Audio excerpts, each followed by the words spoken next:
Hello everyone, welcome to Nilavillam. இன்றைக்கி இந்த வீடியோவில் குக் வித் கோமாளியில் பூஜா செஞ்ச ஆப்கானி பன்னீர் ரெசிபி தான் பார்க்க போகிறோம். வாங்க வீடியோக்குள்ளே போகலாம். இந்த ரெசிபி ரொம்ப சிம்பிளாக செஞ்சிடலாம். நீங்கள் சப்பாத்தி, தோசை அந்த மாதிரி எதுக்கு வேணாலும் வச்சு சாப்பிட்டுக்கலாம்.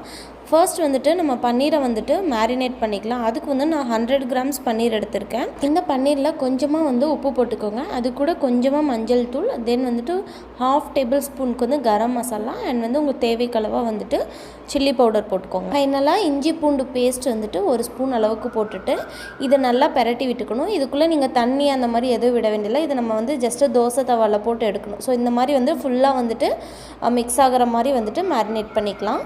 இதை வந்து எடுத்து நீங்கள் வந்து 15 to 20 மினிட்ஸ் தனியாக நம்ம க்ளோஸ் பண்ணி வச்சிடலாம். இப்போ நம்ம கிரேவி செய்கிறதுக்கான பொருட்கள் எடுத்துக்கலாம். இதுக்கு வந்து இந்த மாதிரி ஒரு தவா எடுத்துக்கோங்க. கொஞ்சமாக வந்து ஆயில் விட்டுக்கலாம்.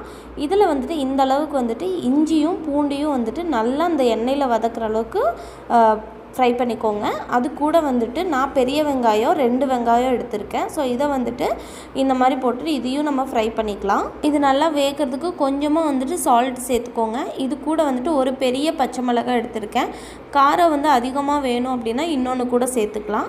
அது கூட வந்துட்டு கொஞ்சமாக வந்துட்டு கேஷ்யூ நட் எடுத்துக்கிறேன். ஒரு 4-5 போட்டால் போதும். இல்லை உங்களுக்கு திக்காக வேணும் கிரேவி அப்படின்னா இன்னும் கொஞ்சம் அதிகமாக போட்டுக்கலாம்.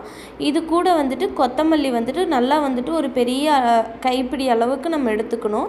பிகாஸ் வந்துட்டு இதோட கலர் தான் வந்துட்டு நமக்கு வந்துட்டு அந்த ஆப்கானி பன்னீரோட க்ரீனிஷ் கொடுக்கும். அண்ட் வந்துட்டு ரொம்ப ஃப்ரை பண்ணிட்டிங்கன்னா அந்த பச்சை கலர் போயிடும். அதனால் வந்துட்டு ஓரளவுக்கு வந்துட்டு அந்த எண்ணெயில் வந்துட்டு வதக்கணும். இந்த மாதிரி வந்து நம்ம கரண்டியில் கிளறினா தான் அந்த க்ரீனிஷ் அப்படியே இருக்கும். ஸோ இதை நம்ம வந்துட்டு ஆற வச்சுட்டு ஒரு மிக்ஸி ஜாரில் சேர்த்துக்கலாம். அது கூட வந்து நான் 2 ஸ்பூன் அளவுக்கு வந்துட்டு தயிர் எடுத்துக்கிறேன். இதையும் சேர்த்து நல்லா வந்துட்டு கிரைண்ட் பண்ணி எடுத்துக்கலாம். இப்போ அதே தவாவில் கொஞ்சமாக எண்ணெய் சேர்த்துக்கலாம். இதுக்குள்ளே வந்துட்டு நம்ம ஆல்ரெடி அரைச்சி வச்சுருக்கிற பேஸ்ட்டையும் நீங்கள் ஊற்றிக்கணும். இதை வந்துட்டு நல்லா வந்துட்டு அடிப்பிடிக்காத மாதிரி லைட்டாக கிளறி விடணும். ரொம்ப வந்துட்டு ஃப்ளேம் அதிகமாக வச்சு கிளறினீங்கனாலும் தீஞ்சு போகிற மாதிரி ஆகிடும். சிம்மில் வச்சுட்டு கொஞ்சம் கொஞ்சமாக கிளறணும். அப்போ தான் நமக்கு அந்த பச்சை கலர் வந்துட்டு அப்படியே இருக்கும். ஸோ இப்போ வந்து கொஞ்சமாக நம்ம மசாலா சேர்க்குறோம். இதுக்கு வந்துட்டு நான் வந்துட்டு கொஞ்சமாக கரம் மசாலா, அது கூட வந்துட்டு மல்லித்தூள் எடுத்திருக்கேன். அது கூடயே வந்து கொஞ்சமாக வந்துட்டு பெப்பர் எடுத்துக்கணும். ஸோ இதெல்லாம் மிக்ஸ் பண்ணிக்கலாம். இந்த இது வந்து ஓரளவுக்கு அந்த பச்சை வாசம் போயிடும். ஆல்ரெடி நம்ம வேக வச்சு தான் அரைச்சிருக்கோம். ஸோ ஃபைனலாக நம்ம என்ன பண்ணலாம், ஃப்ரெஷ் க்ரீம் வந்து கொஞ்சமாக ஊற்றிக்கோங்க. ஸோ இது வந்து நம்ம கிரேவி ரெடி ஆகிற டைம்லேயே வந்துட்டு நான் பன்னீர் ஆல்ரெடி நம்ம மேரினேட் பண்ணியிருக்கோம். அதை வந்து இந்த மாதிரி தோசைக்கல்லில் போட்டுட்டு நம்ம வந்து ஃப்ரை பண்ணி எடுத்துக்கலாம். கொஞ்சம் கொஞ்சமாக வந்துட்டு கலர் சேஞ்ச் ஆன உடனே நம்ம அதை எடுத்துடலாம். இப்போ கிரேவி இந்த அளவுக்கு கொதிக்கும் போது நம்ம ஆல்ரெடி வந்து ஃப்ரை பண்ணி வச்சுருக்கிற பன்னீர் எடுத்து உள்ளே போட்டுக்கலாம். அவ்வளோதான். இதை போட்டுட்டு ஜஸ்ட்டு லைட்டாக ஒரு மிக்ஸ் மட்டும் பண்ணால் போதும், நமக்கு ஆப்கானி பன்னீர் ரெடி ஆயிரும்.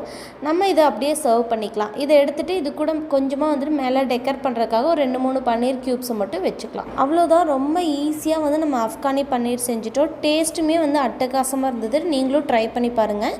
இந்த வீடியோ உங்களுக்கு பிடிச்சிருந்தா மறக்காமல் சப்ஸ்கிரைப் பண்ணிக்கோங்க. உங்கள் ஃப்ரெண்ட்ஸ்க்கும் ஷேர் பண்ணிக்கோங்க. தேங்க்யூ ஃபார் வாட்சிங்.